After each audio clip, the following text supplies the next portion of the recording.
Mes amis de Contes et Vie, laissez-moi vous poser une question qui va peut-être vous bouleverser. Et si je vous disais que votre plus grand ennemi ne vit pas à l'extérieur, mais à l'intérieur de vous?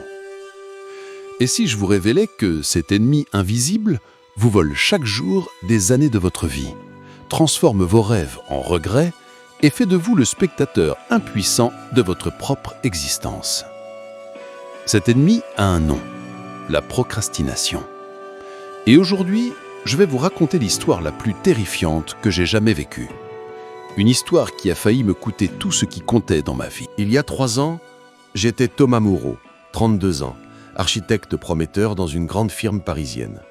J'avais tout pour réussir, le talent, les opportunités, l'ambition. Mais j'avais aussi ce petit démon silencieux qui murmurait sans cesse « Tu peux le faire demain, Thomas. Demain sera parfait. » Le projet Manhattan. Tout a commencé avec le projet qui devait changer ma vie, la conception du nouveau centre culturel de la ville. 6 mois pour créer quelque chose d'exceptionnel. 6 mois pour prouver que j'étais capable de diriger ma propre équipe. Le premier mois, je me suis dit, j'ai largement le temps. Je vais d'abord faire quelques recherches. J'ai passé des semaines à regarder des documentaires sur l'architecture, à parcourir des blogs, à m'inspirer sur les réseaux sociaux. Chaque soir, je me couchais en me promettant « Demain, je commence vraiment ».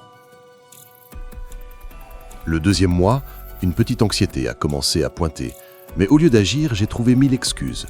Mon bureau n'était pas assez bien rangé, mon ordinateur trop lent, ma connexion Internet défaillante. J'ai passé une semaine entière à optimiser mon environnement de travail. Au 3e mois, quelque chose d'étrange s'est produit. J'ai commencé à éviter mon patron, Marc Dubois. Quand il me croisait dans les couloirs et me demandait « Alors Thomas, où en est le projet ?»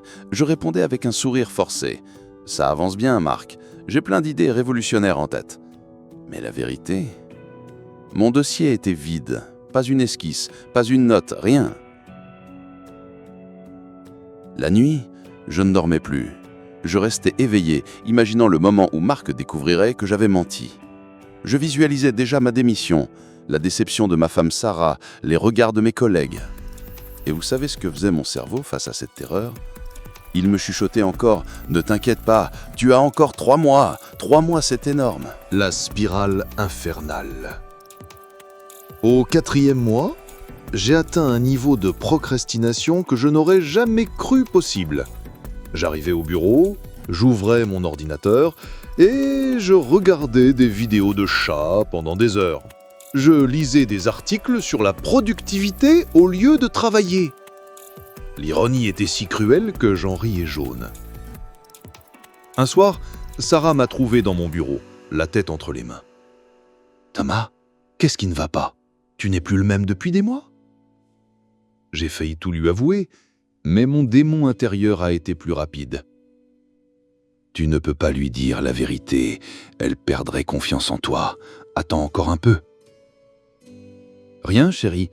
Juste, ce projet me demande beaucoup de réflexion. » Le mensonge, le premier d'une longue série. Le 5e mois, l'effondrement. 5e mois, 1 mois avant l'échéance, j'ai eu une crise de panique dans mon bureau. Mon cœur battait si fort que j'ai cru faire un infarctus. Mes mains tremblaient, je n'arrivais plus à respirer. C'est là que j'ai pris la décision la plus lâche de ma vie. J'ai commencé à éviter complètement le bureau. J'inventais des rendez-vous clients, des formations, n'importe quoi pour ne pas croiser Marc. Sarah commençait à poser des questions. Elle remarquait que je sortais de moins en moins, que je sursautais au moindre bruit de notification sur mon téléphone. « Thomas, je m'inquiète, tu ne parles plus. On dirait que tu portes un secret énorme. » Elle avait raison.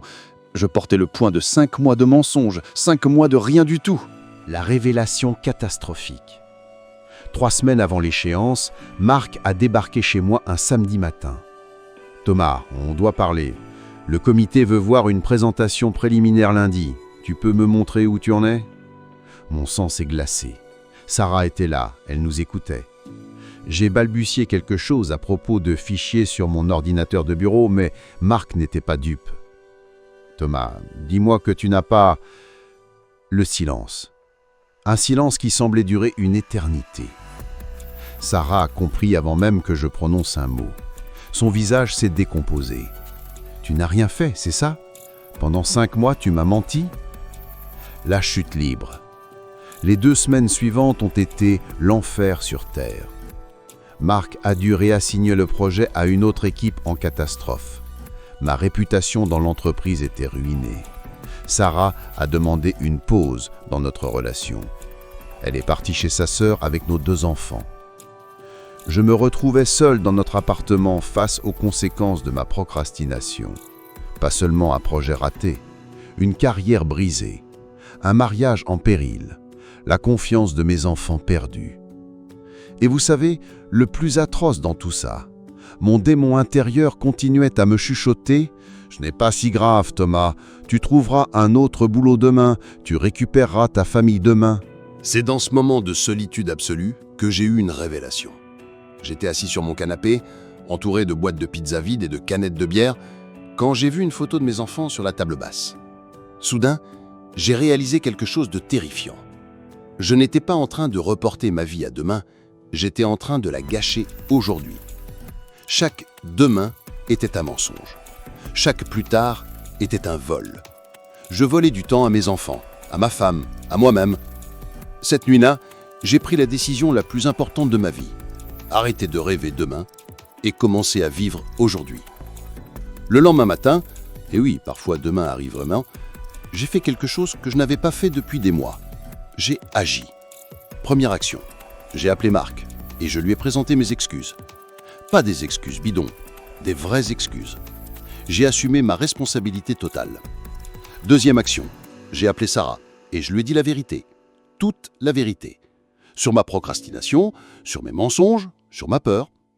Troisième action, j'ai commencé à chercher de l'aide. Parce que oui, mes amis, la procrastination chronique est une addiction comme une autre. Et comme toute addiction, elle se soigne. La reconstruction, un nouvel homme. Les mois suivants ont été les plus difficiles, mais aussi les plus transformateurs de ma vie. J'ai appris des techniques concrètes pour vaincre la procrastination. La règle des 2 minutes. Si une tâche prend moins de 2 minutes, la faire immédiatement. La technique Pomodoro. 25 minutes de travail concentré, 5 minutes de pause. La visualisation de l'échec. Imaginez concrètement les conséquences de ne pas agir. Mais surtout, j'ai appris à détruire le mythe du moment parfait. Il n'existe pas de moment parfait. Il n'y a que le moment présent. Le miracle de l'action. 6 mois après ma chute, quelque chose d'incroyable s'est produit. En travaillant freelance, en respectant mes engagements, en étant honnête sur mes délais, j'ai reconstruit ma réputation. Sarah a accepté de me donner une seconde chance, pas par pitié, mais parce qu'elle voyait que j'étais devenu quelqu'un de différent. Quelqu'un qui agissait au lieu de rêver. Mes enfants ont recommencé à me faire confiance. Ils voyaient que papa tenait ses promesses maintenant. Et professionnellement, j'ai créé ma propre agence d'architecture. Aujourd'hui, 3 ans plus tard, elle emploie 12 personnes et nous réalisons des projets magnifiques.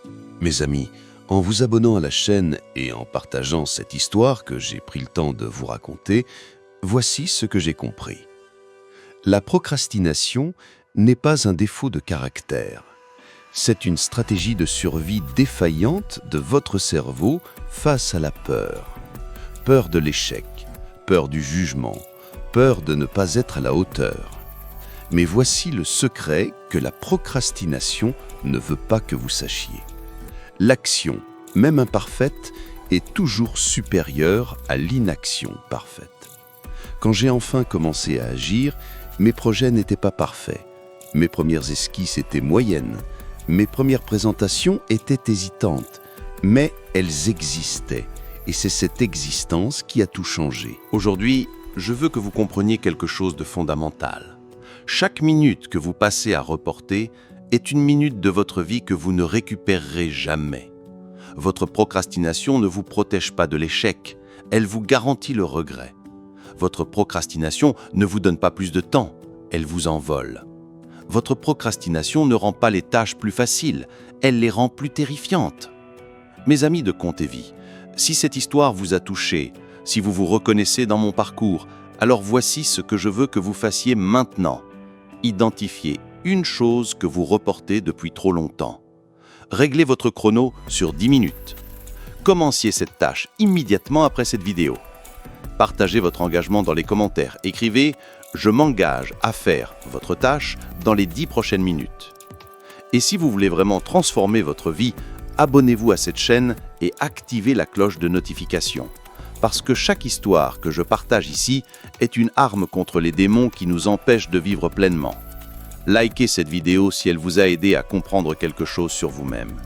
Partagez-la avec une personne que vous aimez et qui a besoin d'entendre ce message. Restez vraiment connectés avec Conte et Vie, parce que très prochainement, je vous raconterai l'histoire de la femme qui collectionnait les excuses. Une histoire bouleversante sur une mère de famille qui a découvert que ses excuses étaient en train de détruire les rêves de ses enfants. Une histoire qui va vous faire réfléchir sur les mensonges que nous nous racontons chaque jour. Mes amis, souvenez-vous, votre vie ne commence pas demain. Elle se déroule maintenant, en cet instant précis. Ne la laissez pas passer. À très bientôt pour une nouvelle histoire qui changera votre perspective sur la vie.